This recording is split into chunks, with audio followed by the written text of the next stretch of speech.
The shelter was quiet on that February afternoon when James Holloway walked through the doors, his footsteps echoing off the concrete floors in a rhythm that reminded him too much of the corridors he had walked in military hospitals overseas. He had not planned to come here today, had not planned to come here at all. But something had drawn him from his empty apartment, had put his keys in his hand and his feet in his truck, and had brought him to this place where unwanted animals waited for someone to give them a second chance. James was 43 years old, a former Army staff sergeant who had served 18 years before a roadside bomb in Afghanistan had ended his military career in a flash of fire and shrapnel. He had been lucky, the doctors had told him repeatedly, during the long months of surgeries and rehabilitation that followed.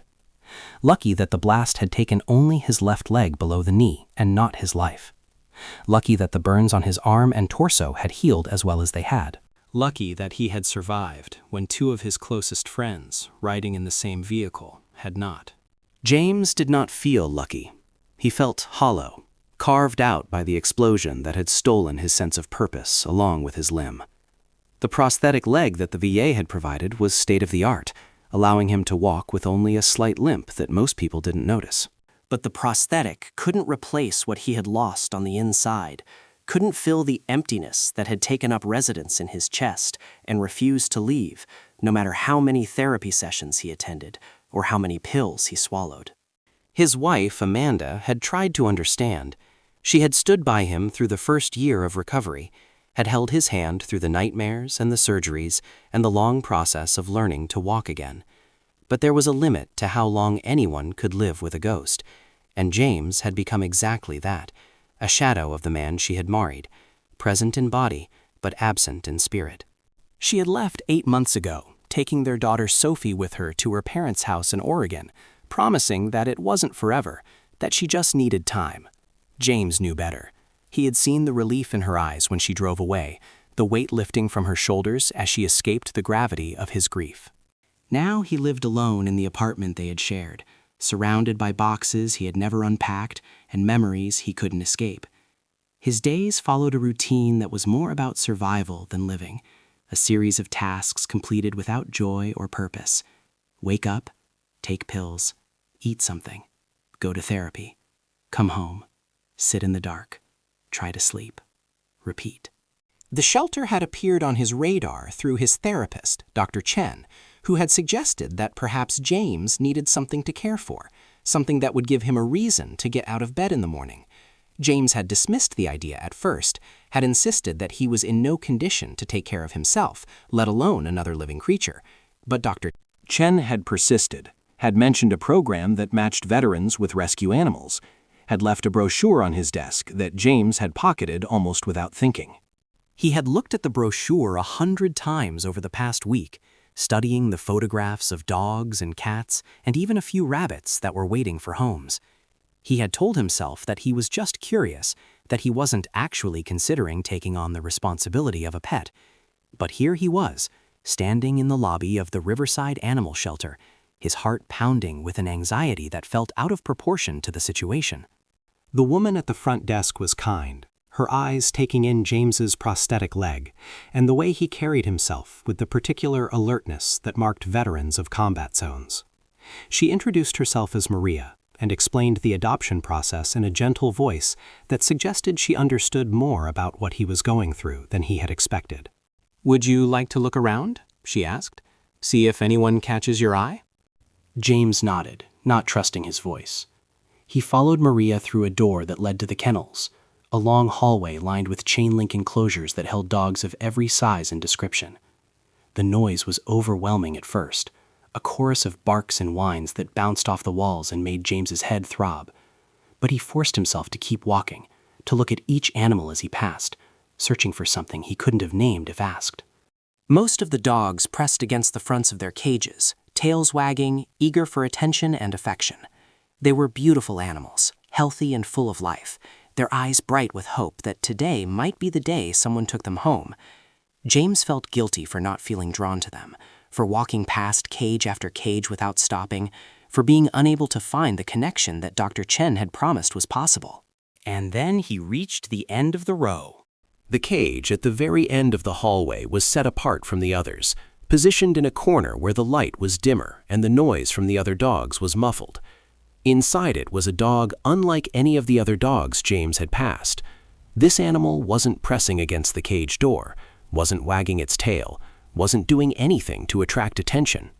It was lying in the corner of the enclosure, its back to the hallway, its body curled into itself as if trying to take up as little space as possible. James stopped.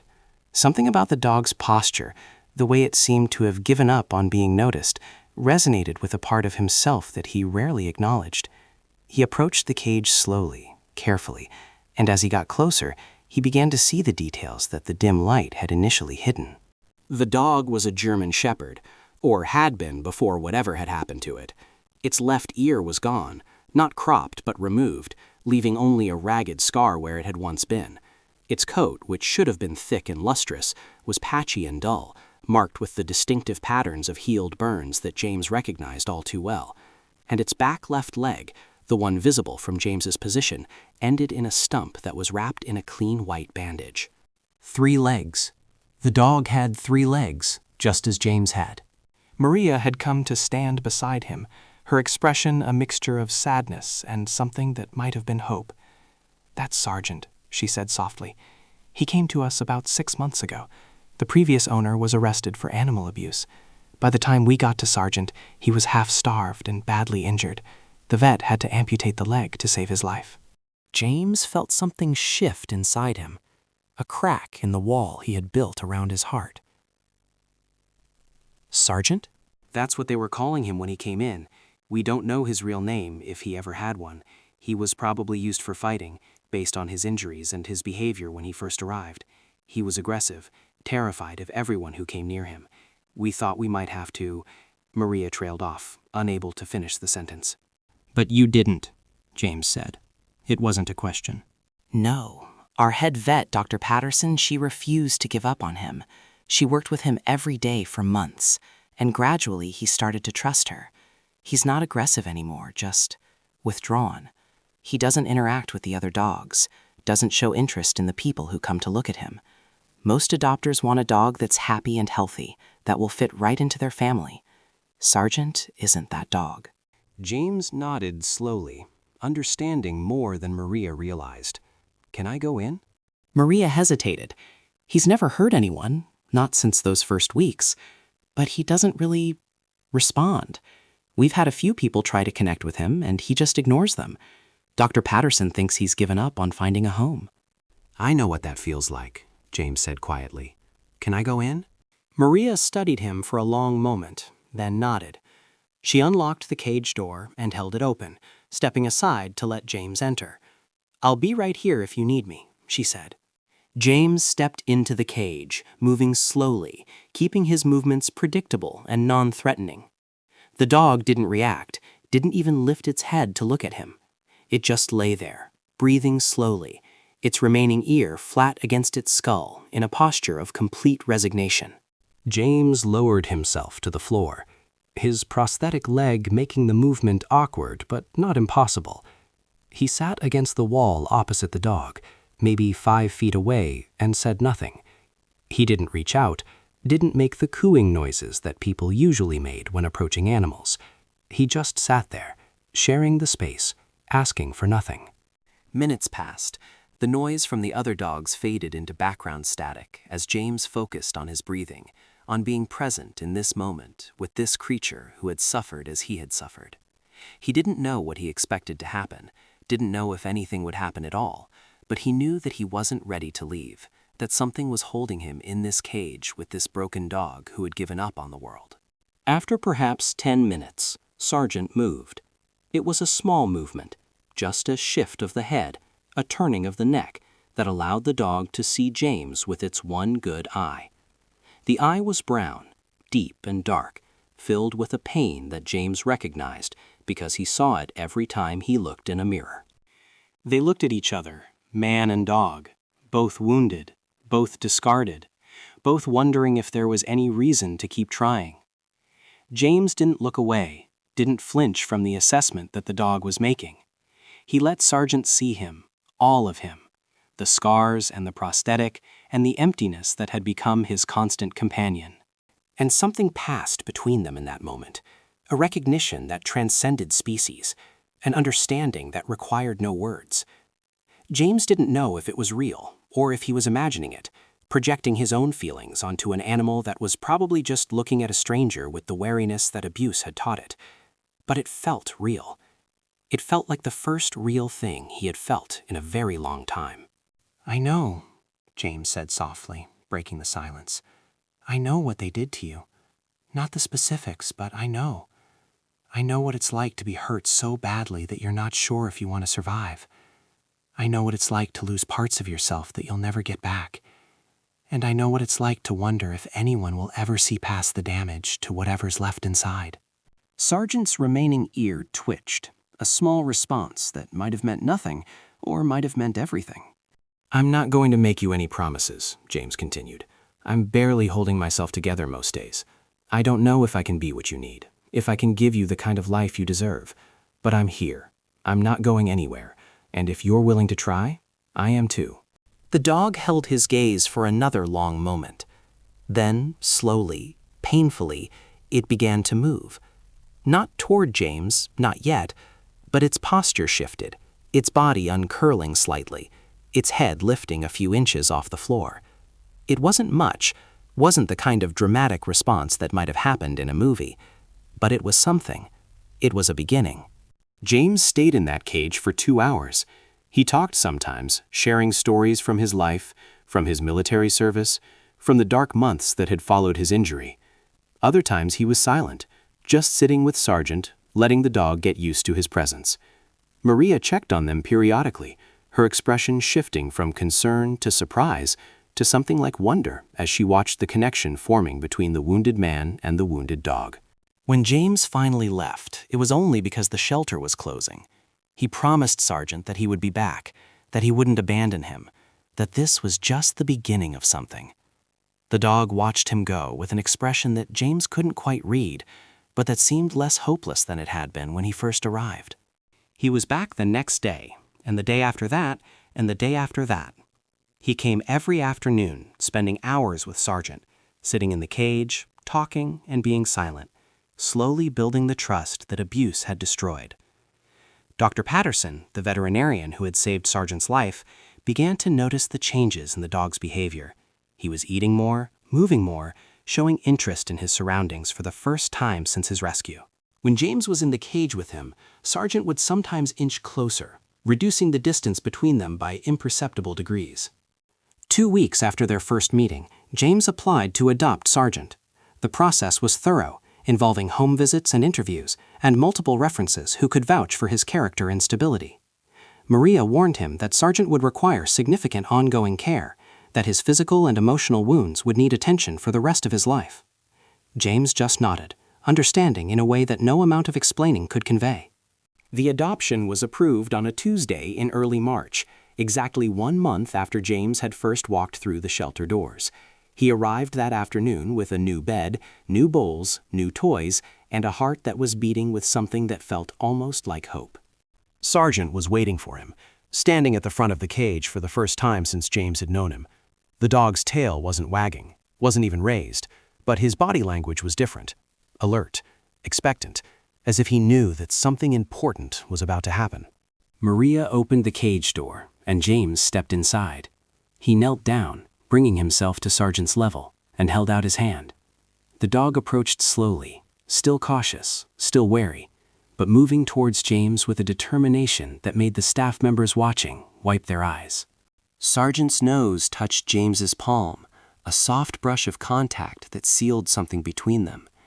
And then, for the first time since anyone at the shelter had known him, the dog pressed his head against James's chest and leaned into him, with the weight of a creature seeking comfort, and finally believing it might be found.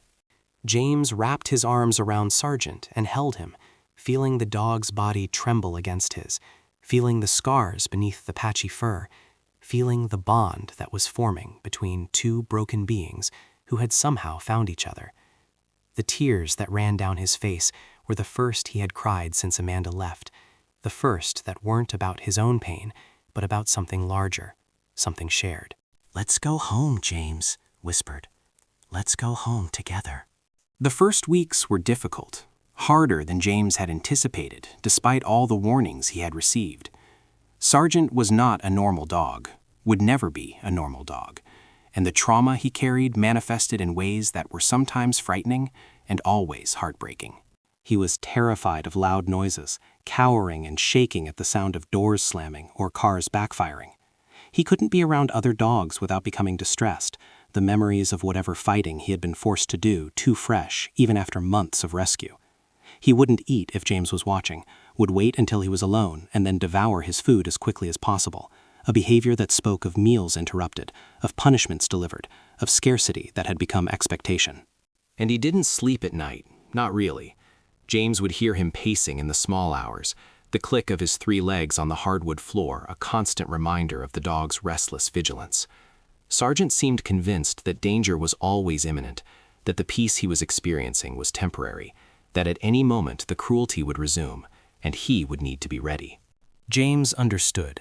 He understood because he was the same, because his own nights were filled with the same vigilance, the same certainty that safety was an illusion, and that the violence was just waiting for him to let down his guard. They were alike, he and Sargent, in ways that went beyond their matching wounds. They were alike in their souls, shaped by trauma into forms that no longer fit easily into the normal world. But slowly, incrementally, they began to heal each other. It started with the nights. James, unable to sleep himself, would sit on the floor beside Sargent's bed, keeping him company during the long hours of darkness.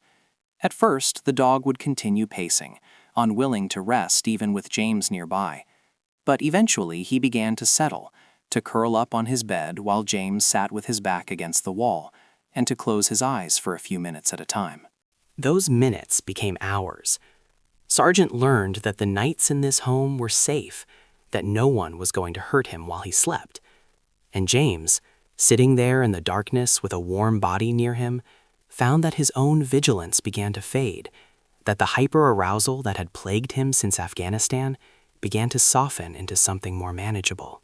They started sleeping at the same time, James on his bed and Sargent on the floor beside him, their breathing synchronized, their rest deepening as they learned to trust the safety they were creating together. James's nightmares didn't stop, but they became less frequent, less intense, and when they came, Sargent would be there, pressing against his leg, grounding him in the present with the weight and warmth of a body that asked for nothing except to be near him. The days improved too. James had been skipping his therapy appointments, had been ignoring the phone calls from his caseworker, had been slowly withdrawing from every connection that tied him to the world. But now he had a reason to leave the apartment, a reason to maintain some semblance of a routine.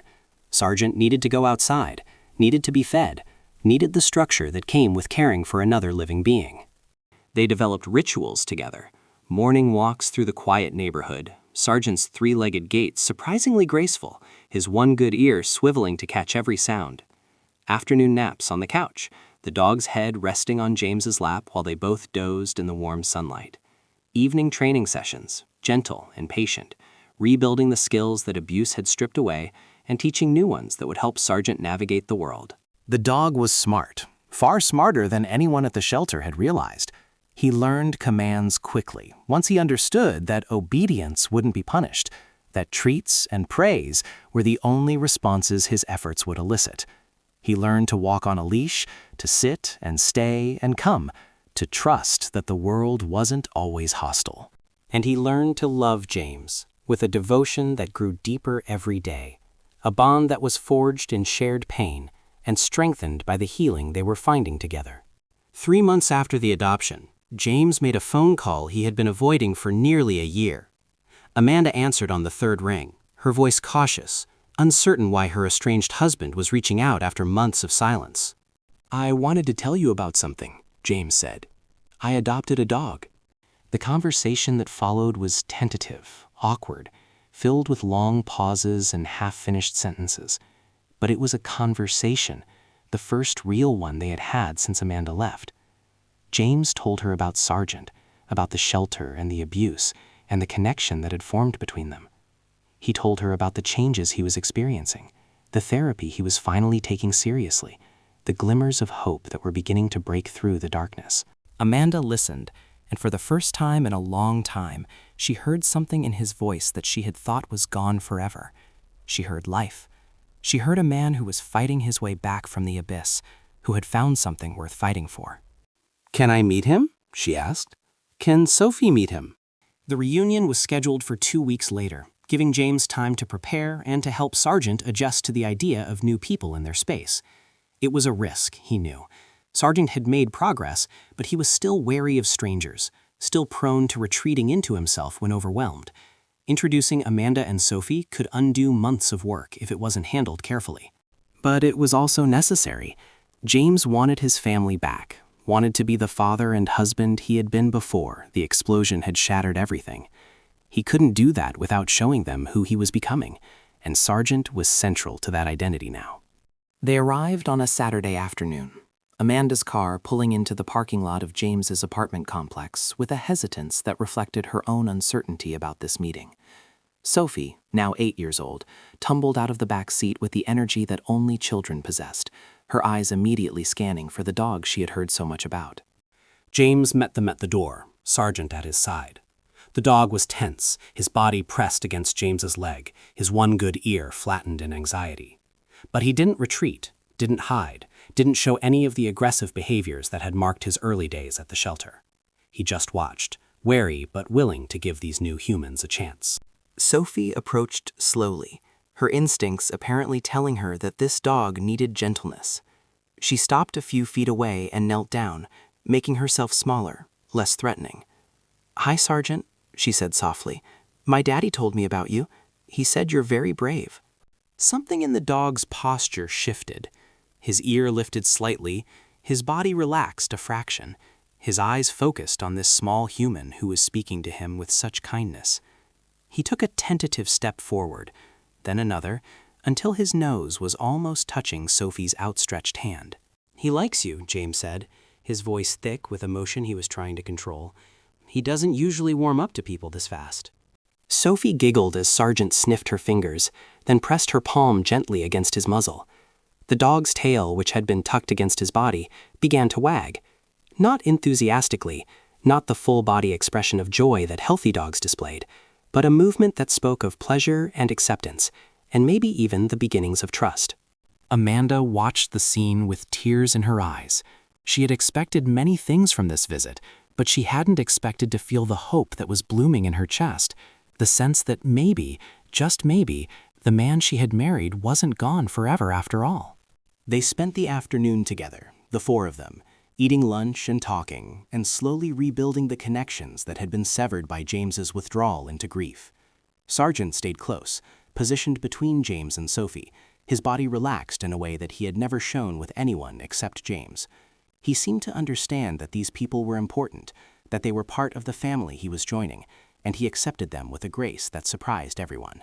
When it was time for Amanda and Sophie to leave, the goodbye was different from the ones that had come before. There was no tension, no relief, no sense of escape. There was only the promise of more visits to come, more time spent rebuilding what had been broken, more steps on a journey that none of them were sure would succeed, but all of them were willing to try.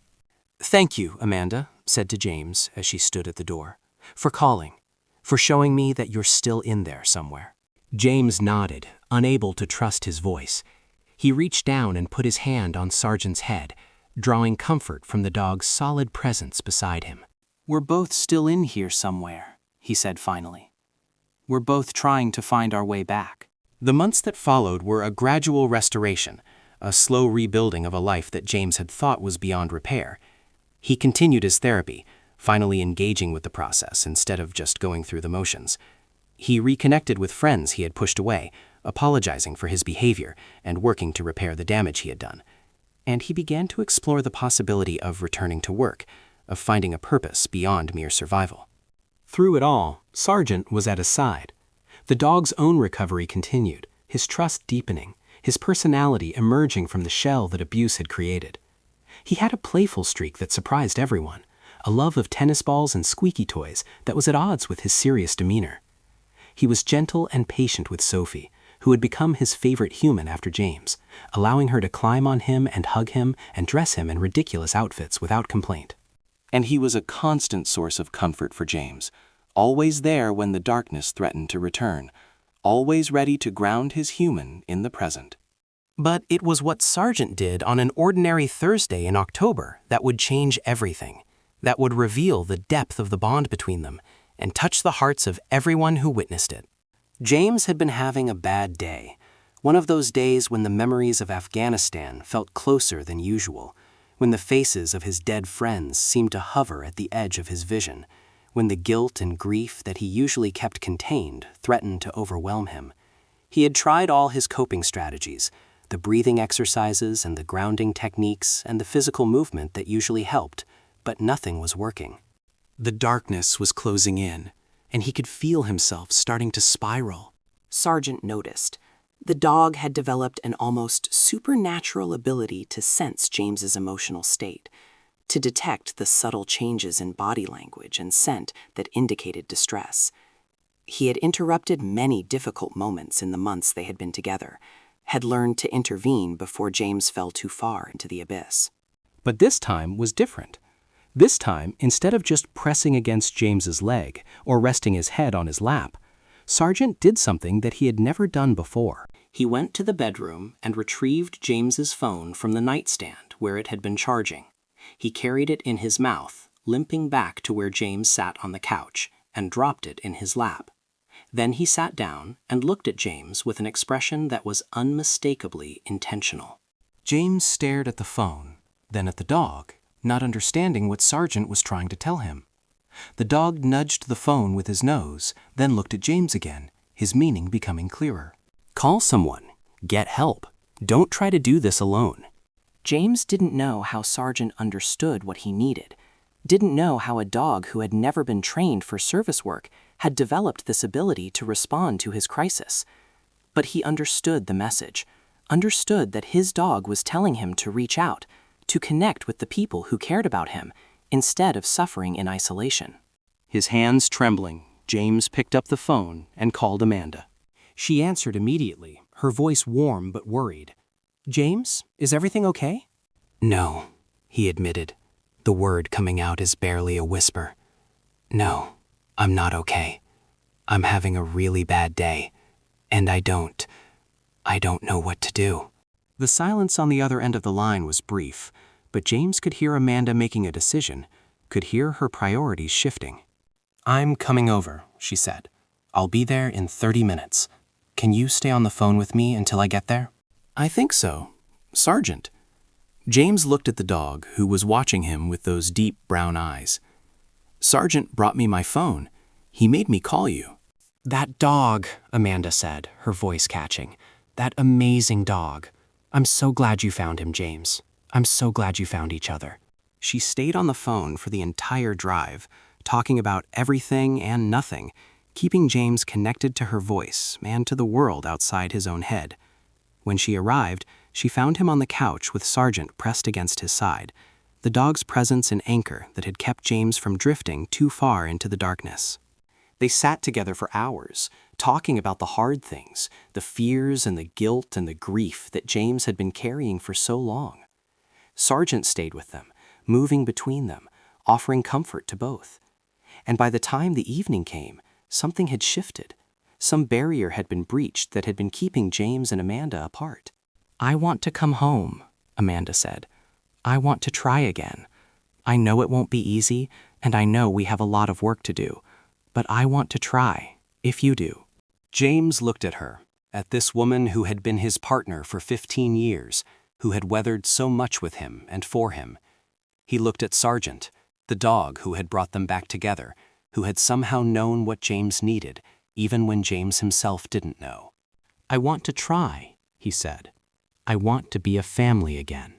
Amanda moved back in 2 weeks later, bringing Sophie with her.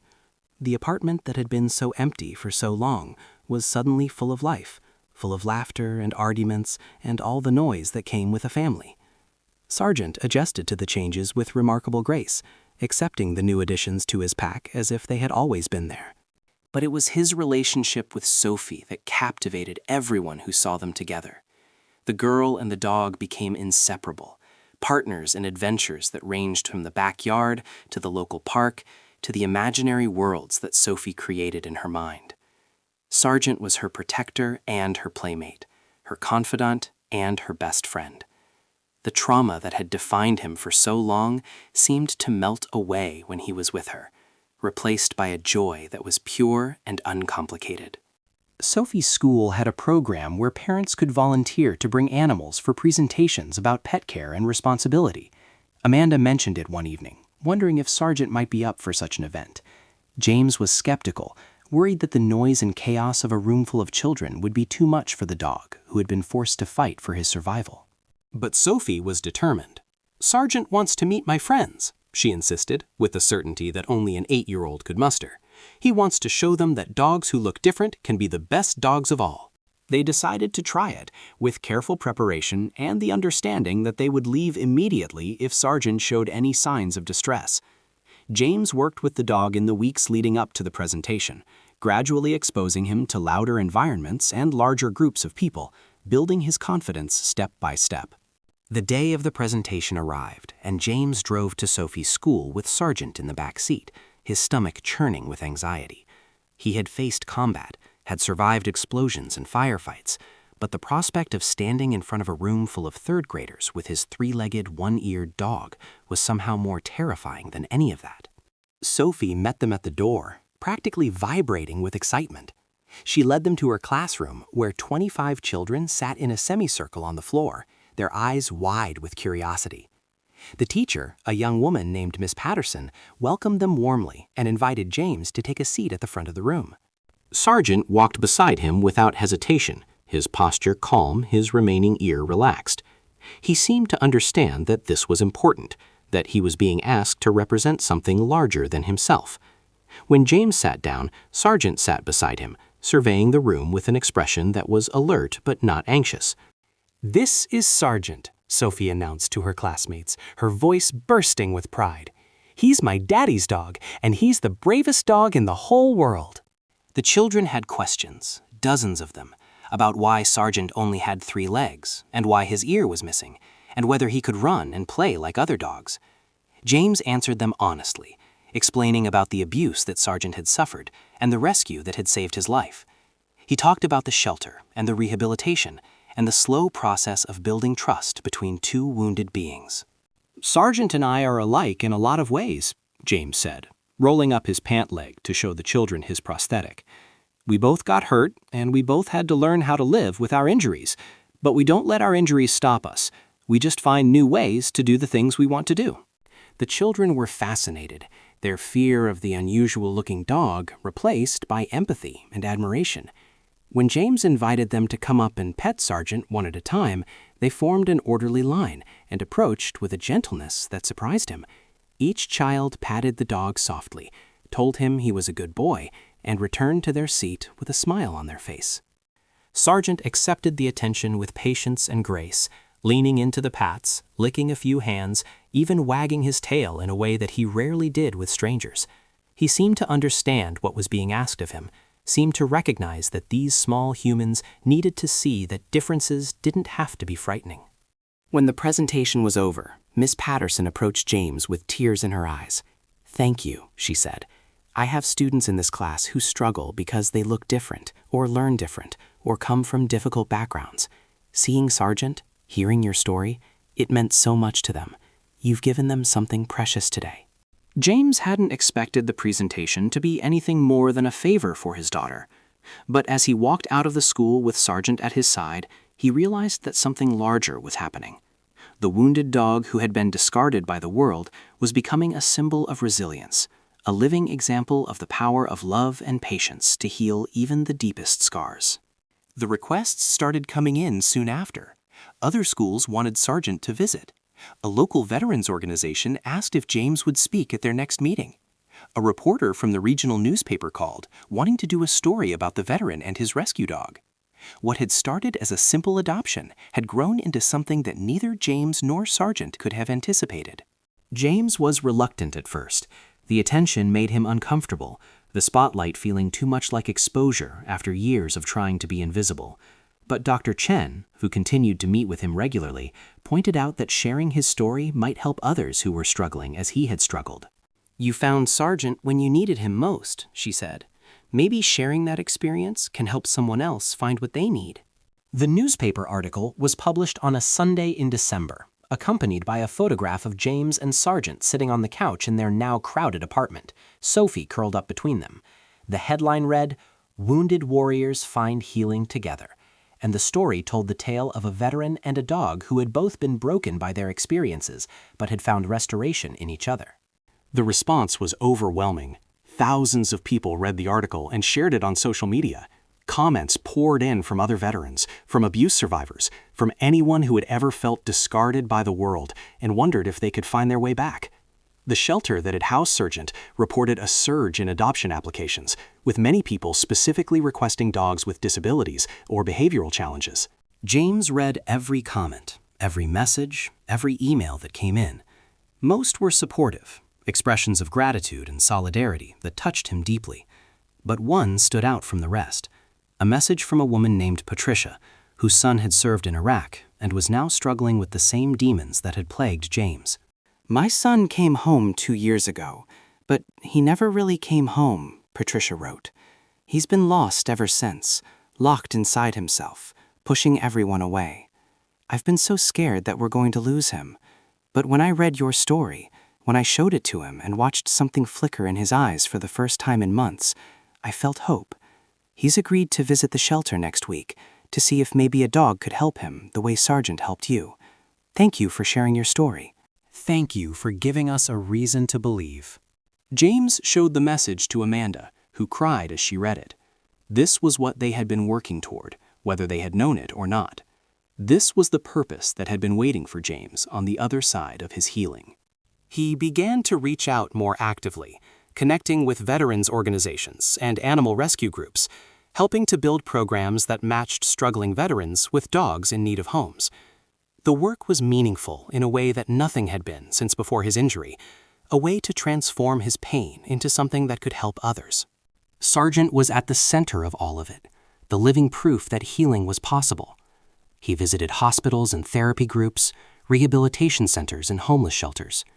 He sat with people who were crying and people who were afraid, offering his presence without judgment, showing through his own scarred body that damage didn't have to be the end of the story. And he continued to amaze everyone with his ability to sense what people needed. He would approach veterans who were struggling before anyone else noticed, would place his head in their laps and stay there until the crisis passed. He seemed to have a sixth sense for human suffering, a gift for providing comfort that went beyond anything training could have produced. Dr. Chen called it an example of post-traumatic growth, the phenomenon where people who have suffered trauma sometimes develop heightened empathy and a deeper appreciation for life. James just called it love, the love that Sargent had been denied for so long and now gave freely to anyone who needed it. The organization that James and Amanda founded was called Second Chance Companions, and it grew faster than anyone had expected. Within 2 years, they had helped place more than 100 dogs with veterans across the state, had raised hundreds of thousands of dollars for animal rescue and veteran support programs, and had become a model for similar initiatives across the country. But it was the individual stories that mattered most, the veterans who had been pulled back from the brink by the unconditional love of a dog, the animals who had been transformed from frightened, aggressive creatures into gentle companions. Each success was a testament to the power of the bond between humans and dogs, to the healing that could occur when two wounded souls found each other. Sophie, now 12, had become an eloquent advocate for the cause, speaking at schools and events about the importance of compassion for both people and animals. She told Sargent's story over and over, never tiring of describing the day she had first met him, the way he had looked at her with such hope and fear, the way he had become her best friend and her inspiration. "Sargent taught me that everyone deserves a second chance," she would say. "No matter how hurt they are, no matter what they've been through, there's always hope. You just have to be patient and kind and willing to see past the damage to the heart underneath." Sargent was getting older now, his muzzle turning white, his movements slowing. The years of abuse had taken their toll on his body, and James knew that their time together was limited. But he refused to let that knowledge darken the days they had left. Instead, he made each day count, filling it with walks and treats and all the love that he could give. The morning that would change everything started like any other, with Sargent padding into the bedroom to wake James up, his cold nose pressing against his human's face until James grumbled and swung his legs out of bed. It was a ritual they had developed years ago, a comforting routine that marked the beginning of each day. But something was different this morning. Sargent was slower than usual, his breathing labored, his eyes holding a weariness that James had never seen before. He knew, with the terrible certainty that comes from watching someone you love decline, that something was wrong. The vet's diagnosis confirmed his fears. Sargent's heart was failing, the years of stress and trauma finally catching up with him. There were treatments that could buy time, the vet explained, but the prognosis was not good. Weeks, maybe months if they were lucky. James took Sargent home and held him close, feeling the dog's heartbeat against his chest, trying to memorize the rhythm that he would not be able to hear for much longer. Amanda sat beside them, her hand on James's back, her presence a comfort that he had once thought he didn't deserve. "He's not in pain," the vet had said. "Not yet. And when the time comes, we can make sure he goes peacefully. The kindest thing you can do is make the most of the time you have left." That was exactly what they get. The final weeks of Sargent's life became a celebration of everything he had been and everything he had given. James took him to all his favorite places: the park where they had first learned to walk together, the field where Sophie had taught him to play fetch, the Veterans Center where he had comforted so many struggling souls. At each location, people stopped to say hello, to pet the elderly dog who had touched their lives, to thank him for what he had done. Sophie made a photo album, filling it with pictures from every stage of their time together. Sargent in his first days at home, still wary and afraid. Sargent learning to play, discovering the joy that had been denied him for so long. Sargent at schools and hospitals, bringing comfort to strangers who would become friends. Sargent with Sophie, his head on her lap, his eyes full of love. The album grew thick with memories, a testament to a life that had started in darkness but had found its way to light. On the last morning, James knew that the time had come. Sargent couldn't stand anymore, couldn't eat, could barely open his eyes. The spark that had defined him was fading, and the kindest thing James could do was let him go. The vet came to the house, as she had promised she would. Amanda and Sophie were there, their hands on Sargent's body, their tears falling onto his graying fur. James held the dog's head in his lap, stroking his ears, whispering the words he had wanted to say for so long. "You saved me," he said softly. "You found me when I was lost, and you brought me back. Everything good in my life right now, my family, my purpose, my reason to keep going, I owe to you. You were the bravest dog I ever knew. You were my best friend, and I will carry you with me for the rest of my life." Sargent's tail wagged one last time, a weak movement that was somehow still full of love. His eyes, which had been closed, opened just enough to look at James, to see the face of the human who had given him a second chance at life. And then, peacefully, surrounded by the family who loved him, Sargent let go. The grief that followed was profound, a loss that echoed through every corner of James's life. The house felt empty without the click of 3 legs on the hardwood floor, without the warm body pressed against his side at night, without the gentle presence that had grounded him through so many difficult moments. But the grief was also different from the darkness that had consumed James before Sargent came into his life. This was a clean grief, a natural sorrow that came from loving something and losing it. It didn't drag him down into the abyss, didn't threaten to overwhelm everything else. It coexisted with the joy that Sargent had brought, with the memories of their time together, with the knowledge that their bond had transformed both of their lives. The memorial service was held at the Veterans Center, where Sargent had spent so many hours comforting others. Dozens of people attended, veterans and shelter workers, and everyone whose lives had been touched by the three-legged dog with the missing ear and the enormous heart. They shared stories and memories, laughed and cried, celebrated a life that had been marked by suffering but defined by love. James spoke last, his voice steady despite the emotion that threatened to overwhelm him. "When I walked into that shelter 5 years ago, I was looking for something to save," he said. "I thought maybe caring for an animal would give me a reason to keep going. What I didn't understand was that I wasn't going to save anyone. I was going to be saved." He paused, looking at the photograph of Sargent that stood at the front of the room, the image of a dog who had been broken and healed, who had found purpose in helping others find theirs. Sargent taught me that wounds don't have to define us. He showed me that love can reach across any barrier, can heal any injury, can bring light to the darkest places. He was discarded by someone who saw only his damage, but he became the most whole creature I've ever known, because he never stopped believing that love was possible.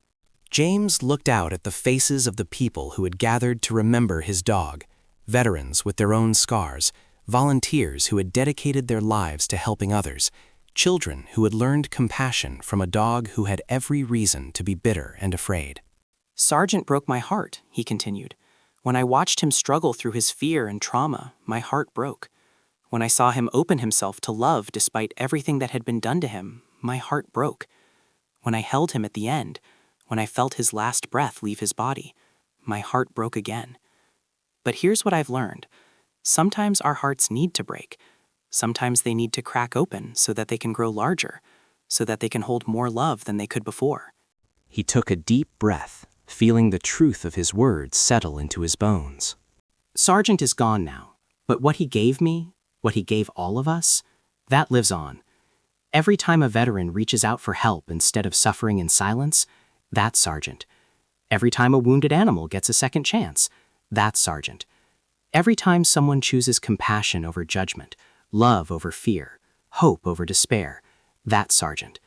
He will never really be gone, because he lives in all of us who were touched by his presence."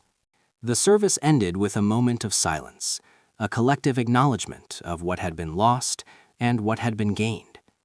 People filed out slowly, hugging each other, sharing tears and smiles, carrying with them the memory of a dog who had changed their lives. James was the last to leave, standing alone in the empty room, looking at the photograph of his best friend. He felt Amanda's hand slip into his, felt Sophie press against his other side, felt the love of his family surrounding him like a shield against the grief. "Are you okay, Dad?" Sophie asked, her voice small but steady. James thought about the question, really thought about it. He thought about the man he had been 5 years ago, hollow and hopeless, sitting in a cage with a dog who had given up on the world. He thought about the journey they had taken together, the healing and the growth and the love that had transformed them both. And he thought about the future, the work that still needed to be done, the veterans and animals who still needed help. "I'm okay," he said finally. "I'm sad, and I miss him so much it hurts, but I'm okay. He taught me how to be okay." They walked out of the Veterans Center together, into a world that was forever changed by the presence of a wounded dog who had never stopped believing in love. The sun was setting, painting the sky in shades of orange and pink, and somewhere in the distance, a dog was barking. James smiled through his tears. Life went on, beautiful and painful and worth living, and Sargent, wherever he was running free on 4 legs for the first time, his ears intact, his body whole, waiting for the day when they would be reunited. Until then, James would carry on. He would continue the work that Sargent had inspired. He would love his family and help his fellow veterans, and never forget what a broken dog had taught him about resilience and redemption. Because that was what Sargent would have wanted. That was his legacy. Not just the hearts he had broken with his leaving, but the hearts he had opened, the lives he had changed, the love he had proven was possible, even in the darkest of circumstances. A wounded dog had done all of that. A dog that no one had wanted, that everyone had written off, that had been days away from being put down when James walked through the shelter doors. And in doing so, he had shown the world what it means to truly heal. Second Chance Companions continued to grow in the years following Sargent's death, eventually becoming a national organization that helped thousands of veterans and animals find each other. James served as its director until his own retirement, passing the leadership to a new generation who would carry the mission forward. The shelter where Sargent had been rescued created a wing in his name, dedicated to animals with special needs who required extra patience and care. A bronze statue of him was placed in the entrance, a three-legged dog looking up at visitors with those wise, kind eyes, a reminder that every creature deserves a chance at love. And every year, on the anniversary of Sargent's death, James would return to the shelter and sit in the cage at the end of the row, the one where he had first met the dog who would change his life. He would sit in silence, remembering, grateful for every moment they had shared. Sometimes, in those quiet moments, he could almost feel Sargent beside him, a warm pressure against his leg, a cold nose pressing into his palm, the steady presence of a friend who had never stopped believing in him. And James would smile, knowing that the bond between them had not ended with death. It lived on in every life they had touched, in every heart they had opened, in the legacy of love that would continue long after they were both gone. That was the power of what Sargent had done. He had taken a shattered man and helped make him whole. He had taken his own suffering and transformed it into a gift for others. He had shown the world that the wounded can become healers, that the broken can become beautiful, that love is always, always worth the risk. What the dog did next had broken hearts, yes, but it had also opened them, had made them larger and more capable of love than they had been before. And that, in the end, was the greatest gift a wounded dog could give.